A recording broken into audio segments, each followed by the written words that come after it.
There we go, rolling. All right, now we're deep in the grasslands. All around you, grass, grass, grass, grass. Oh, grass as far as the eye can see. Why is there grass? How did this vegetation come to pass? Is it the soil or is it the gas? How do I say?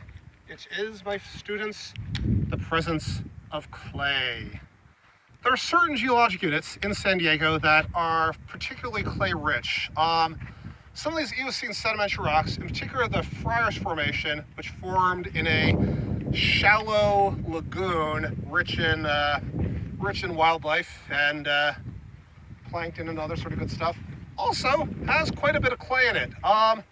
Thing about clays is that they're very good at absorbing water. They act as sponges, soak up the water during the wet season. Certain places the landscape will expand noticeably, and then when it dries out they hang on the water a little bit better, so that these grasses kind of have a perennial source of water that they can just sort of keep sucking it out of the little reservoirs made by the clay minerals. So that's, again, this is sort of, so we're standing here kind of on the upper terrace deposit, but if you look up, you'll see a couple things.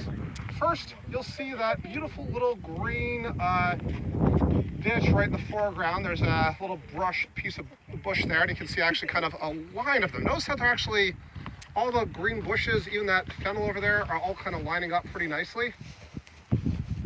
That is actually, in the wet season, a little drainage, and that water will collect there. That's probably why it's a little bit greater, why it's supporting denser vegetation. Now, why is it we have a drainage right there? Well, look at that hill. That hill is kind of a funny shape and texture. Do you see how it's actually, that slope is not just one smooth slope, but kind of, especially at the bottom, you see a bunch of these little sort of hummocks. They're maybe about 3 to 5 feet tall and about 30 feet wide, and all kind of round. It's kind of lumpy looking at the bottom of that slope there. Well, that is the other thing you get when you have clay-rich soils are landslides. You tend to get a number of these sort of slumps. So that hill up there, we'll take a closer look up the hill. All those things are pretty harmless. They've never attacked me, but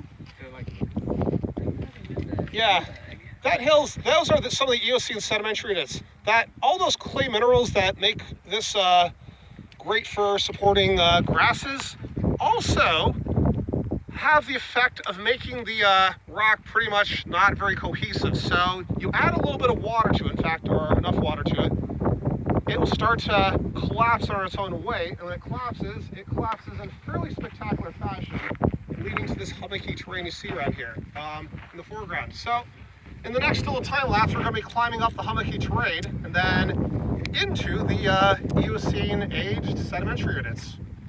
So enjoy the trip.